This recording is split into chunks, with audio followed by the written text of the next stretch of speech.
All right, we are recording.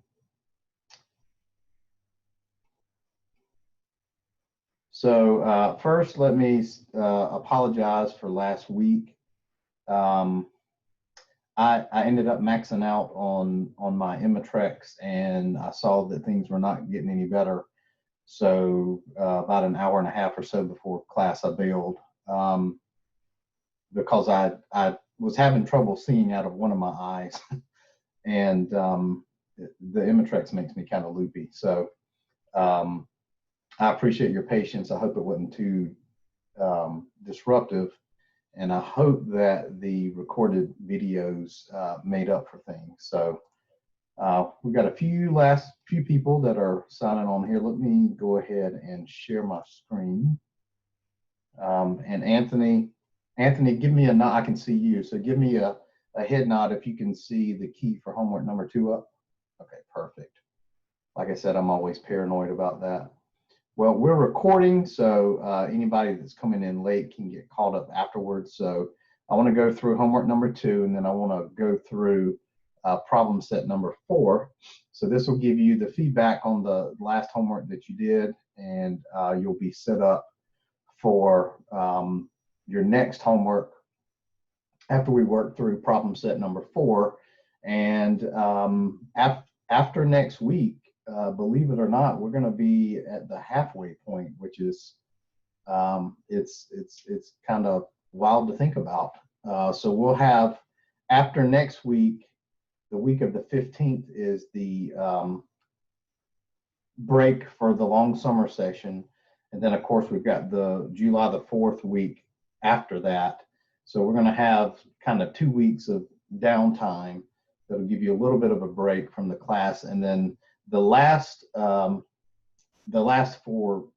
sessions of class basically we'll be focusing on epidemiological research design. So there's going to be a shift, as a reminder, from what I told you when we kicked off our first session. There's going to be a shift in the second half of the course, where we'll be reading a lot of studies and looking at design, and still some epi calculations and statistics that are appropriate for those kinds of designs, but it's going to be more of a design focus. So just a little reminder about that. And I'm also killing time a little bit here in case somebody's still joining us. But let's go ahead and get started here. So for homework number 2, we have a problem here looking at calculating years of potential life loss. And our reference here is a person who dies before the age of 35. So in this example, that's our life expectancy that we're going to use, and everything's going to be adjusted and related to that age. So deaths occurring in individuals age 75 and older are not included in our calculation, and we do have one of those here in this method A calculation.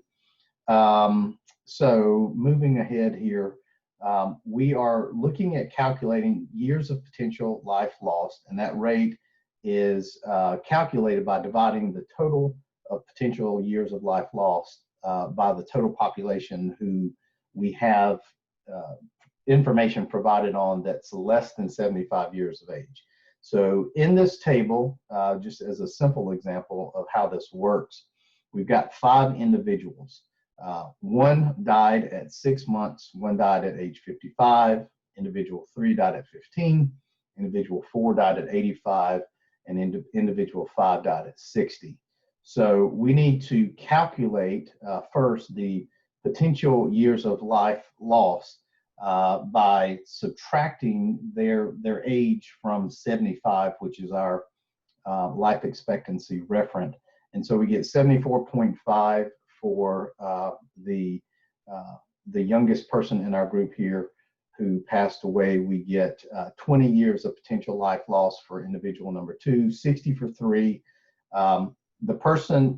Individual number 4 lived to 85, so they're really irrelevant in this calculation.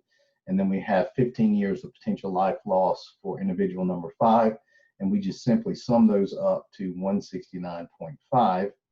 And to calculate the years of potential life loss rate using method A, we simply are looking at an average of this group versus, so we can use this information at from an individual perspective, but we can also take any number of people that we have information like this on, and we can create a summary statistic, which would be the average potential years of life lost.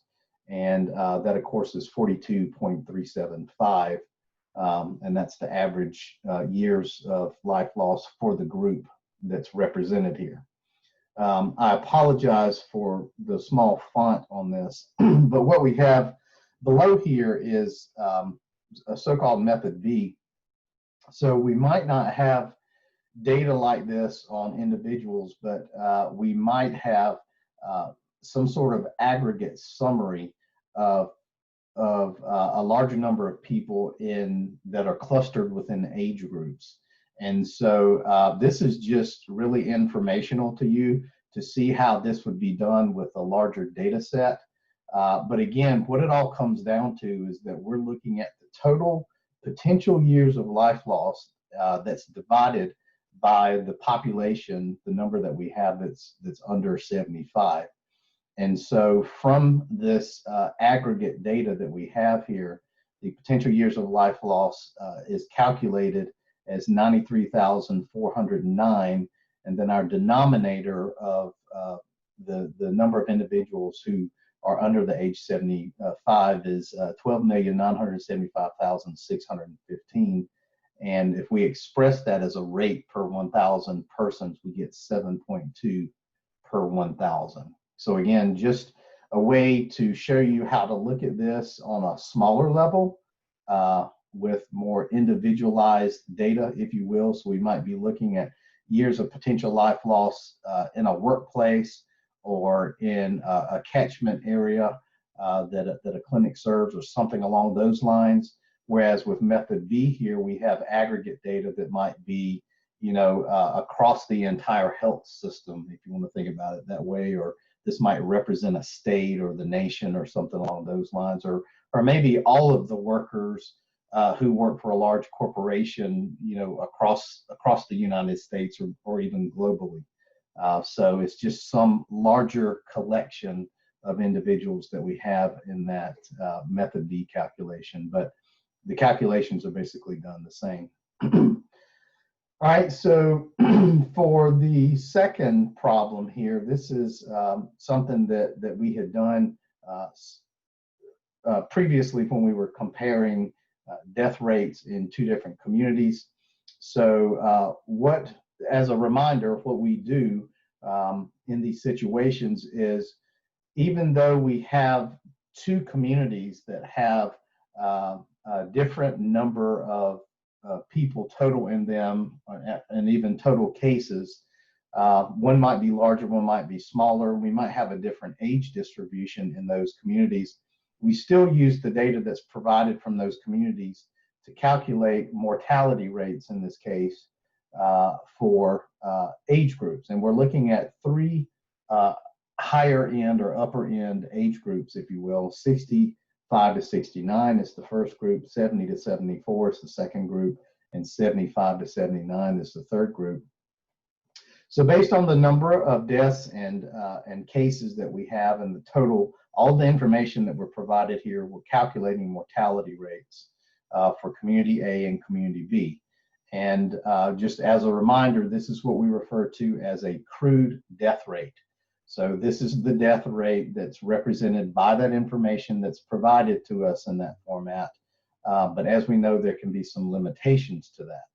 So just based on the crude death rates, as a similar example we had before, we see that one community appears to have a higher death rate than the other. So in this case, 51 per 1,000 in community B versus 41 per 1,000 in community A. And that would tell us that, potentially we have more deaths in community B. But that is not adjusted for the age distribution or any other factors that may be represented by these communities. And if we make adjustments based on any factors that we want to look at, age is a common one. We could do it by sex. We could do it by the distribution of other variables as well. Then what we do is we take the mortality rates that were calculated specifically for those communities, and then we're going to standardize that to a common population, if you will. And the way that we do that is we're going to combine the populations of community A and community B, and we're going to give each of these communities a new denominator for each one of these age groups.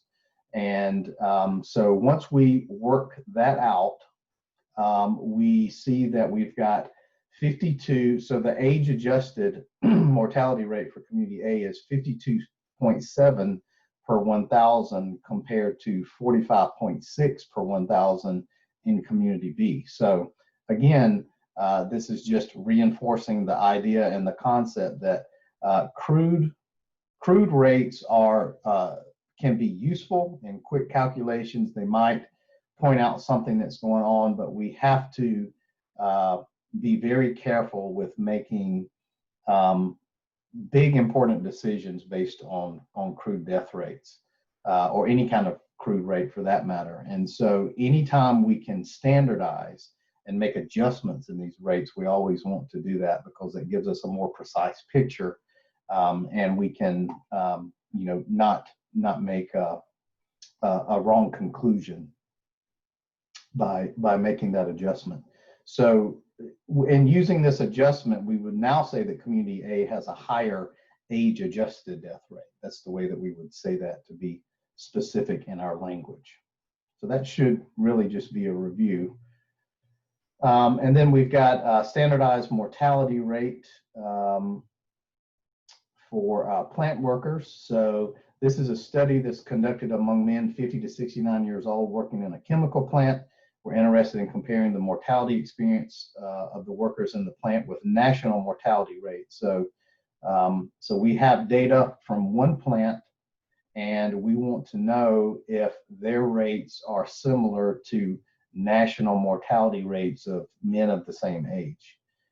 And so the idea here obviously would be that in this chemical factory, they have some exposures that may cause an increase in the number of deaths observed in this group because of the chemicals and things that they're exposed to compared to men in the general population. So that's would be the working hypothesis, if you will. So we need to know the number of plant workers that we have in each one of the age groups, and based on the information that's provided above, we calculate that we've got 175 in the youngest age group, 150 in the 55 to 59-year-old group, 60 to 64, we've got 100 guys there, and 65 to 69, that should not be 59, we've got 75 people in that group for a total of 500. So the annual national mortality rates are calculated here. So we have our expected deaths that we leverage from that information. And if we were to apply that national rate, and then we look at the actual observed deaths in those age groups. Sorry, I think my wife might be home. My dog is crying right now. So the number of observed deaths in the chemical plant in each one of those age groups totals up to 15. And so our standardized mortality ratio or rate would be the observed deaths over the expected deaths. So we've got 15 over 8.35, and then our SMR is 1.7964. Now, I did not ask you to calculate a 95% confidence interval on this. We're just focused on the SMR, but based on the SMR alone, we would say that because that standardized mortality ratio of 1.8, let's say, is greater than 1, then we conclude that the 50 to 69-year-old male plant workers have a higher mortality rate than the men of the same age from the general population. Now, we can we can dig into that a little further and see if that's statistically significant. And with a 95% confidence interval, I didn't ask you to do that, and I didn't calculate that here. But the main thing that I wanted to reinforce with you is the idea of the standardized mortality ratio, and anything greater than 1 would mean that there are more deaths, obviously, and anything less than 1 would mean that there are fewer deaths in the group that you're concerned with compared to your referent. So that is the run through of homework 2. So let me stop there and see if there are any questions before. A question on the last C. So it looks like you did the SMR for the overall, and the question asked for males aged 50 to 59. So wouldn't you just take the sum of the observed deaths for the age groups 50 to 59? Yeah, and that is, I forgot to go back in and change it. That's the typo where that says 59 in that third line. I'm sorry that I left that in there. It should say 50 to 69, but you are correct. If you're looking at SMR just for that age group, then you would be looking at just those 2 rows of information. So I know that is probably a little bit confusing there, but I need to go in and change that. I apologize. But it should be the SMR for the entire workers, because that's what the question is actually asking. All right, other questions before we go on to problem set 4? All right, let me close this. Go to problem set 4, which is going to set you up for the next homework. All right, so this is ways of expressing prognosis. And so we have a data table here. So we have patients who were involved in a treatment, an intervention, if you will, study. And so they're followed from 2007 to 2010.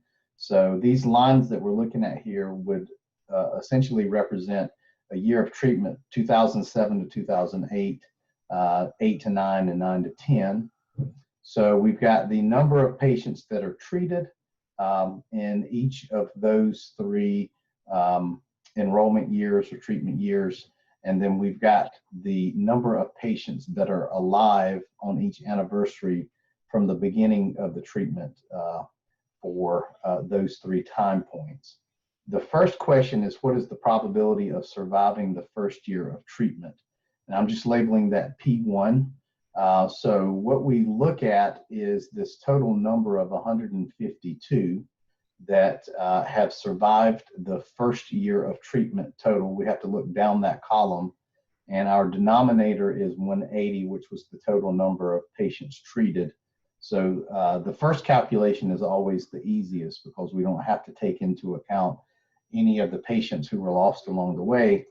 And our survival rate is 84.4%. As we move to the probability of surviving the second year of treatment, again, we're looking down this column here, and our denominator is 87. And we know that 152 survived that first year, but we also lost some folks after that first year, moving on into the second year. So we have to subtract that 37 out.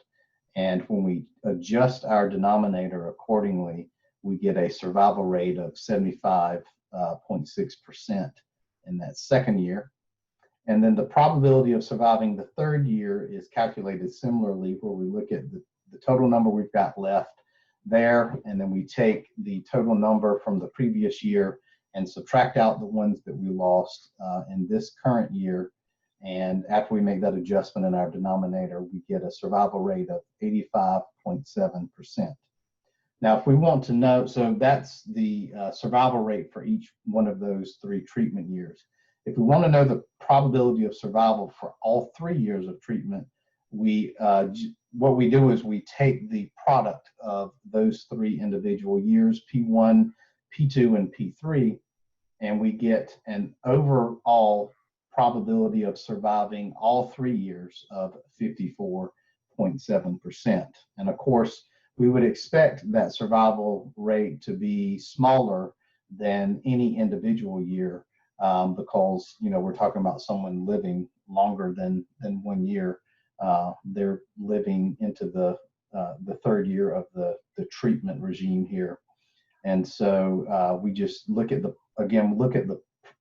product of those 3 individual probabilities, and that's how we get that calculation. Now, we also looked at some other kinds of tables, and what you had for your homework was you had to fill in columns 6, 7, and 8 here. So the rest of the information was provided here, but let's just kind of walk through this to set it up and make sure that we understand what we're looking at here. So we have a data table of survival of patients with AIDS following their diagnosis, and in the first column, we've got the interval since beginning their treatment in months. So we've got the basically 1st year, 2nd year, 3rd year. And then the second column, we have those who were alive at the beginning of the interval. 3rd column, those who died during the interval. 4th column, those who withdrew during the interval. And then in the 5th column, we've got the number of exposed to risk of dying during the interval, and the calculation for how we arrive at those numbers that we have in the table there. So we needed to fill in the proportion who had died during the interval, and to do that, we're pulling information from column 3 and column 5. So we're dividing what we have here in column 3 by the information we have in column 5. And when we do that for this first interval, which is month 1 through month 12 of treatment, we get 96 divided by 234.5, and our probability of survival there is 0.4094. And so we just do that for the next 2 rows. So we're dividing column 3 by column 5. Pretty straightforward there. So we find those numbers, 55 divided by 118.5, and we get 0.4641. And then the last column, we've got 55 divided by 56, and we have survival rate of 0.9821. Moving on to the column 7 here, the proportion who did not die during the interval is simply 1 minus the number that we just calculated. So again, that's a simple calculation. So it's 1 minus each one of those, and we get 0.5906 for the first row, 0.5359 for our second row, months 13 through 24. And then for our third row, months 25 through 36, we get 0.0179. Now, this last column is where things get a little bit trickier. So we want to know the cumulative proportion who survived from enrollment to the end of the interval, and this is referred to as cumulative survival. And so with this first one, we don't have to take into account previous intervals. So our number simply carries over. And then as we look at the next 2 rows for months 13 through 24, and then also for months 25 through 36, we have to take into account information, other information that we have in the table. So I added some notes here just as a little narrative explanation here. So for the first row of column 8, the cumulative proportion surviving is the product of the proportion who survived at the end of the previous interval until just before the previous death that's seen in column 8. And so again, for our first row here of months 1 through 12, we just carry over that 0.5906. But then when we get to months 13 through 24, we have to take into account several pieces of information. So the proportion who survived from that time until just before the second interval since beginning treatment. We look in the second row in column 7 and we see 0.5359, and the product of that and 0.5906 is 0.3165. So we would say that 31.65% of the original enrollees survived to this point. And then we do a similar calculation. Let's see if I can put my cursor over this so it doesn't block the table. Finally, the proportion who survived from that time until just before the third interval since beginning the treatment, we look in the third row in column 7. That value is 0.0175, and the product of that and 0.3165, which we calculated for the previous interval, is 0.0057, or somewhere around 0.5% of the original enrollees survived to this point. That does not, that tells a sort of a grim story, of course, but this would be obviously some type of aggressive cancer or some type of disease or condition that has a pretty high death rate associated with it. But that is how we complete these tables. All right. So, did I hear a question?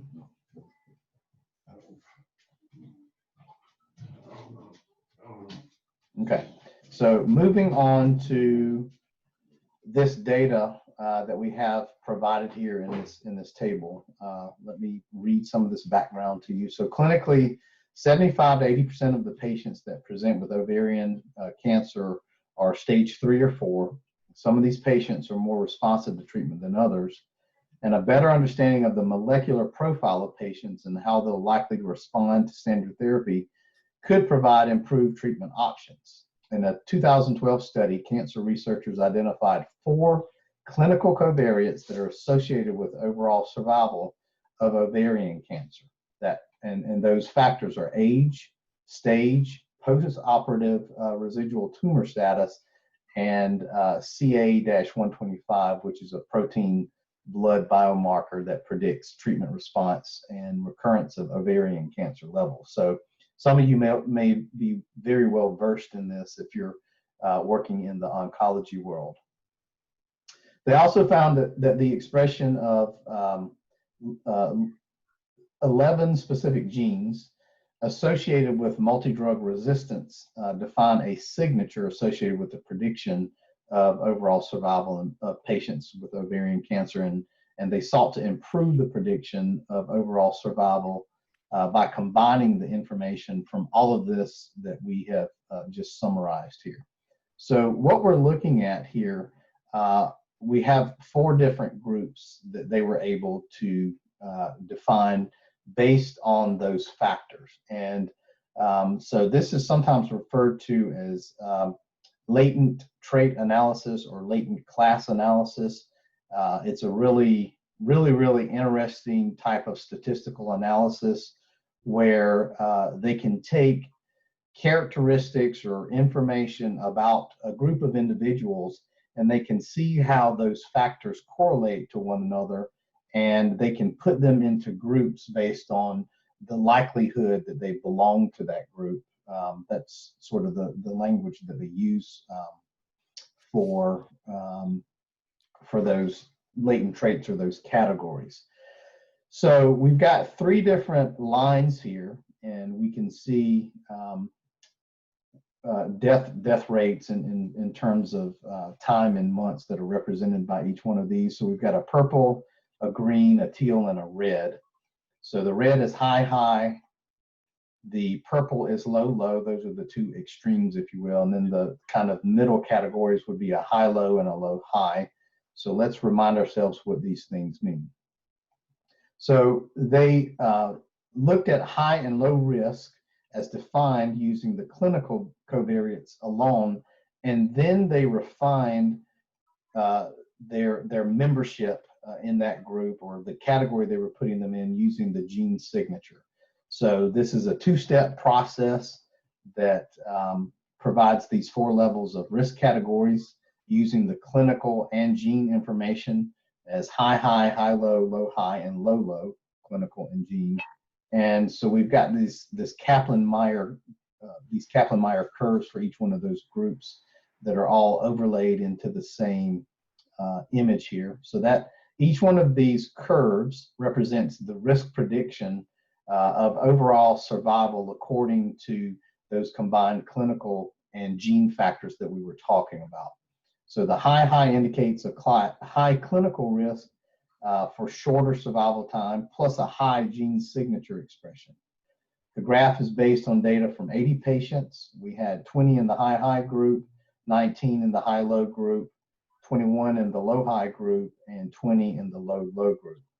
And we want to interpret the graph and explain what we see in our own words, make as many observations as you can. And so what I have listed here, and this is another one of those problems, by the way, where we may come up with some different observations, and that's totally fine. But as I've said before, this is why we work in groups, because my colleague may see something that I don't see and vice versa. But if we put everything all together, we can have a much better description of what we're looking at here. So let me try to make sure that this is in view when I just read my summary here. So in the high group, they die at a faster rate. So half of them are dead by 18 months. And this median survival, so when we're looking on the x-axis here and we look at this 50% survival rate, median survival is a very important concept when we're looking at Kaplan-Meier curves and survival curves. Those in the low-high group have the second fastest death rate, and we could say that half of them were dead by 32 months. In the high-low group, they have the third fastest death rate. That's the green Kaplan-Meier curve you see there. Half of them are dead by 68 months. And then in the low group, they die at the slowest rate, and none of them died after around 65 months or so, with still about 75% of them still alive at that point. So overall, the high clinical risk groups appear to die at a faster rate than the low genetic risk groups who survive longer.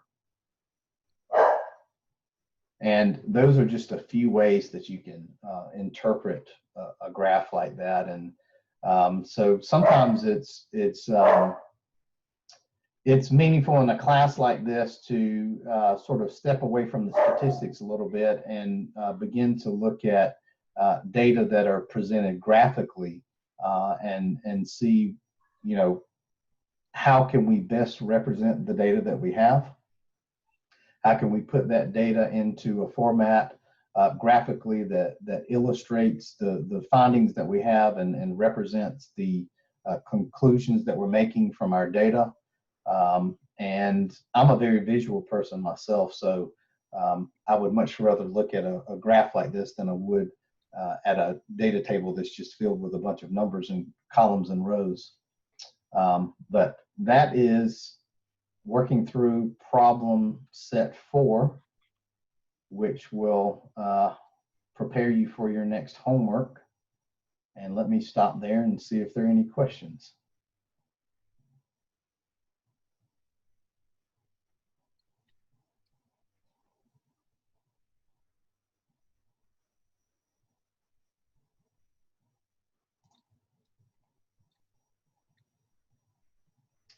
All right. Has anyone started looking for articles for the critique at the end of class? Any questions about that? If some of you have already started that process? Just a few tips related to that. I would encourage you to find a study that is going to be in the area that you're interested in. That's probably an obvious point, but you're really going to spend some time going through that study several times. It's going to be an iterative process. So find something that you really don't mind spending some time in, and also be sure that I know that we haven't talked about epi design so much, but you already are aware of some of the epi statistics that we're interested in, whether they be mortality rates, birth rates, survival probabilities, any studies that are looking at prevalence or incidence, age-adjusted rates, all of these sorts of things are clear indicators that you've got a good epi study that's going to fit this critique assignment that you have. But also look for studies that may not necessarily have the design in their title, but somewhere in the description or the abstract, it says that it's a case control study or a cohort study, or it's a randomized clinical trial that is looking at, odds of survival, any kind of risk ratio, that sort of thing that would be computed as part of an RCT would definitely be relevant. So just make sure that when you're looking for your study, that you're using these keywords in terms of the epi designs that we'll be talking about, as well as the epi statistics that we have talked about and will continue to talk about throughout the course. And if anybody has a study that they're not quite sure if this matches with the assignment, and you want to send me a link to the abstract, or if you have a copy of the study and you want to shoot that over to me, I'm happy to take a look at it. Dr. Williams, I have one question. Yes. Advice for those that are more interested in medical education than anything else that would kind of reflect more of a epidemiological study? Yeah, so a medical education study is going to use probably a different kind of design. So the way that when I talk about research design, in our field, I usually tell my students we've got, the general category of epi studies or epidemiological studies, and then what I just call social science research, which is really sort of everything else. And so a medical education study might use more of a quasi-experimental design than a true epidemiological design. But if it's something that you're really interested in, I would be happy to take a look at it and see if we can make it work, or if there's maybe some adjustments that I could make for your critique so that that you would still be able to find something in that area. How does that sound? That sounds good. Thank you. Okay.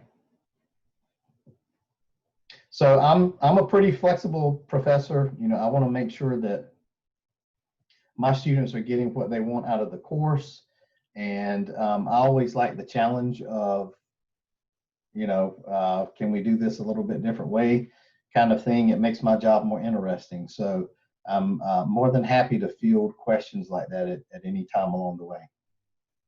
I have a question. This is Joanna. Yeah.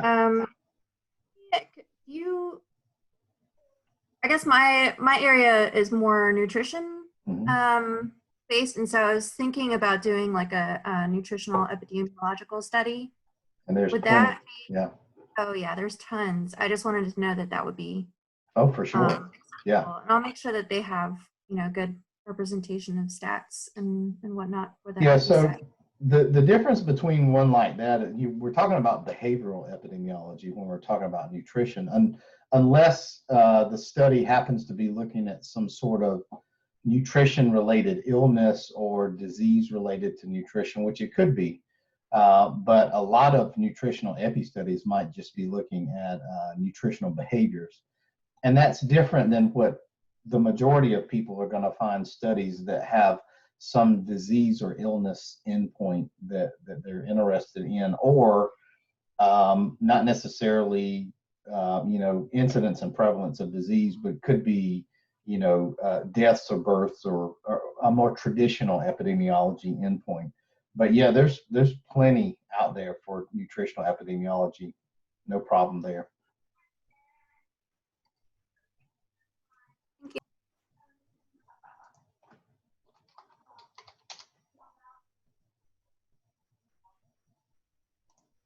Any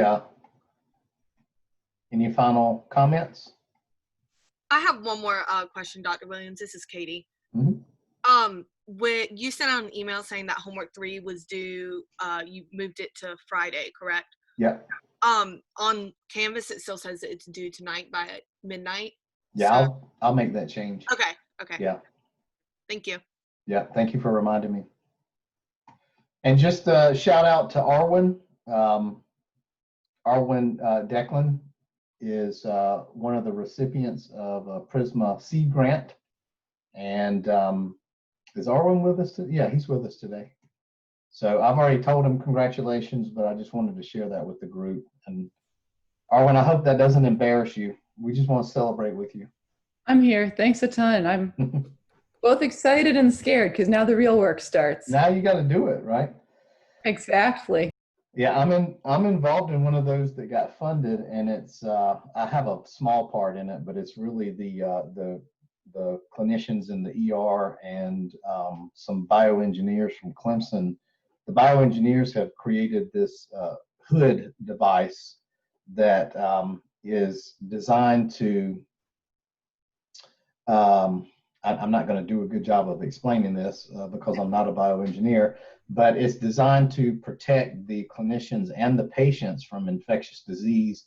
It has an airflow system with a filter in it and that sort of thing. So that's a really, really cool thing. And I got an email today that said that one of the bioengineers said that they took a prototype over and their Prisma colleagues wouldn't let them take it back. They said, we're going to go ahead and use this. So they're pretty excited about it. They're ready to hit the ground running with it. You're on the cover study with Michelle. Yes. Yeah, that's right. that's really cool. Yeah, it does sound very cool. So my piece in that, obviously I've got no clinical expertise for that world, at least. I know a few things about orthopedics. And I'm not a bioengineer, but they needed someone who could help with the sort of the usability side of things. So usability evaluation. So if you're familiar with usability, it's looking at, people actually using a new device or technology and their effectiveness at using it, their efficiency at using it, their satisfaction with it. And of course, we're interested in the idea of perceived safety as well, because that's really what it's designed for, is safety. So we're collecting some data with the end users, which is primarily the clinicians, but a little bit of data with patients who are going to be interacting with this device. And then I'll do some qualitative data collection with the clinicians to flesh out some of the more rich sort of narrative information related to the design and what's working well and what's not and how it could be improved and that sort of thing. So that's my small piece.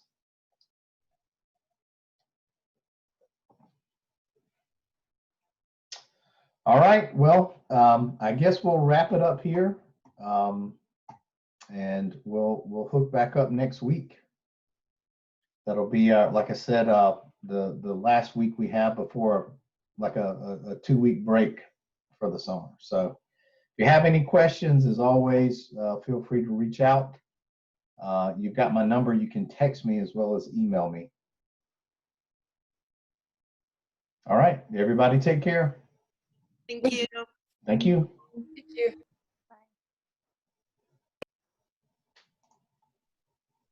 Thank you. Thank you.